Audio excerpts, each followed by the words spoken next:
Hello everyone, and thanks for coming back to the channel. Today we're taking a look at the Furibee FX90. This features 8.5mm brush motors, 25 milliwatt all-in-one camera and VTX with race band. Comes with a buzzer. This one has an FR Sky receiver. Props are 55mm. It weighs 44.3 grams. It comes with a 600 milliamp hour battery, several spare rubber bands, a prop remover, and an XT60 connector to charge, and an extra set of props. It comes with a buzzer and a bright white LED. I like this one quite a bit. Let's start with a little profile view. It's just kind of got this laid back kind of muscle car look to it. And I also like it because it affords us some camera tilt. Hopefully you can see that in there a little bit. We have a couple of degrees, maybe 10 degrees, maybe a little bit more camera tilt. We've got some good props. These look a lot like the Walkera Ladybird props.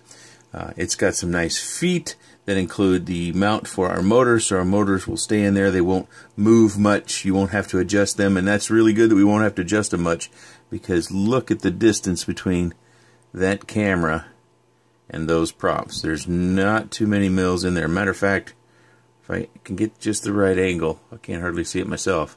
There's hardly any distance over on this corner. But this one was a bit of a challenge to tune, and I think it's because we have rear arms that are shorter, and a good portion of the thrust is going down on the body or down on the arms here in the rear.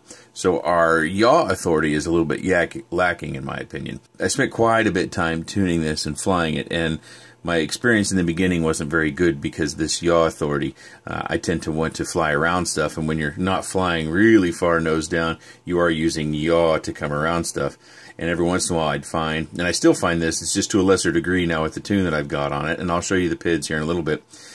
But the back end will kind of swing out on me, and then you end up being pitched up. And we've seen that a few times, but generally we see it in quads with prop guards on them, and that's something else I need to mention. Mine did not come with prop guards. I know the pictures on the GearBest website show prop guards, but mine did not have those, so keep that in mind when you're looking at your ordering. These rubber bands, I really liked them. Typically, if you've been on my channel before, I usually put a bit of Duralock on the bottom, because I have that on all my single cell batteries, and then I stick that on there, and then I use the rubber band that comes with it. But these are good and thick rubber bands, and I'm glad to see that they gave us a few extras as well. Because long-term rubber bands don't last forever. They dry out, they break, so keep those in a dry, cool place. But these hold batteries just fine. I didn't find I had any use for my Duralock, so that's a good thing. A negative outside of the yaw authority is that this board is running CleanFlight 1.13, and I really think that's a miss. If you haven't seen Les's video over at Painless 360 where he discusses CleanFlight and Betaflight, you might go over there and watch that video. I'll paraphrase for you just a bit. Basically, Betaflight was an iteration or a fork off of CleanFlight. So CleanFlight was the base. Something else came before that, but the name escapes me. Well, now CleanFlight has fallen so far behind Betaflight, they're actually reversing things to where Betaflight will be the core and CleanFlight will build off of that. I think two things. I think it was a way to catch back up and make CleanFlight relevant, and it was also a way to collaborate more, I think. That's just my opinion, though. But this is running CleanFlight. I prefer Betaflight myself. You can make CleanFlight run just fine. It just takes a little bit more effort, in my opinion. I always find I can tune Betaflight much, much better. I think the camera performs like we expect. It's not exceptional. It's not terrible. It's kind of middle of the road.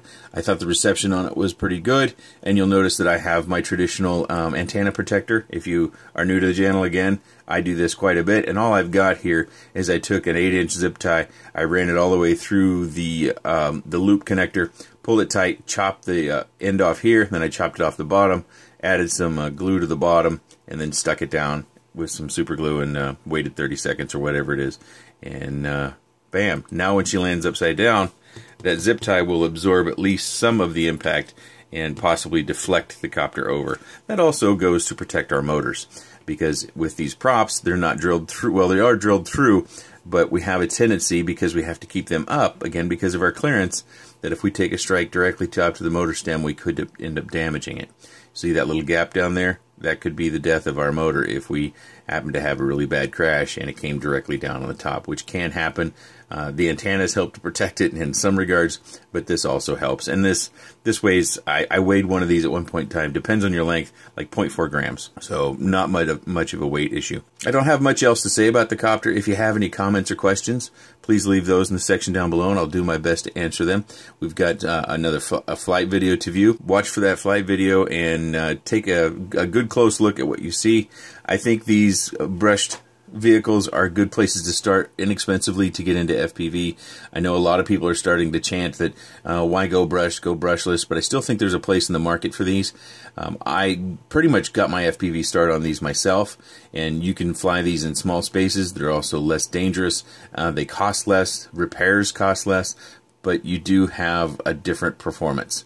They're not going to be as easy to do acro. Matter of fact, in the video I show you, I don't do any acro because it requires more height than what I use in most of my videos when I'm flying in the backyard. So it's a little bit of a different experience, but it's a good experience to test whether it's for you or not. And at the end of the video, I'll put on screen my PIDs that I landed on. Hopefully they work well for you if you have one of these as well. Thanks for watching. As we get going here, you're going to notice right away that there's a little bit of pitchiness or almost a wobble to this vehicle, and the more I gave it, the worse I got it, so I backed it back down, and this is where I landed. It could be that I need to maybe increase D some more, but I did attempt that as well, but that didn't give me the results that I wanted, because then the sticks ended up a little bit softer than I wanted. But this vehicle might fly differently for you. I like to use really high rates and small movements on the sticks, so if I start pumping up the D, it feels sloppy to me or unresponsive. You can see that when we're just kind of cruising around, we do that little orbit around the tree, it does all right, but when we went to bank and turn hard on something, it looks a little bit rough or unstable. And as we go through the tree here, you notice for a brushed quad, I'm able to gain height fairly well. But as you watch the flight, you'll notice as I'm going straight that it seems to fly a little bit better, and then as I go hard around something, that it tends to wobble or slide out. The tail especially tends to like to slide out, and I think that is, like I said, is primarily due to the fact that we have so much prop going over the body, and we have arms that are thick and they don't have any slots for thrust to go through the arms. We do a little punch out there and it does fairly well. Of course, we get prop wash as we come right back down into our own dirty air.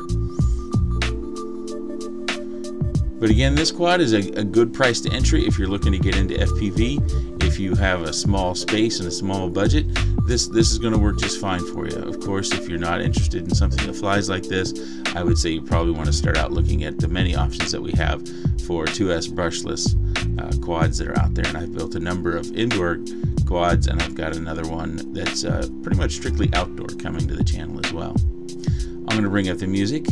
Enjoy the flight. And if you have any comments or questions, please leave those in the section down below. And thank you for watching.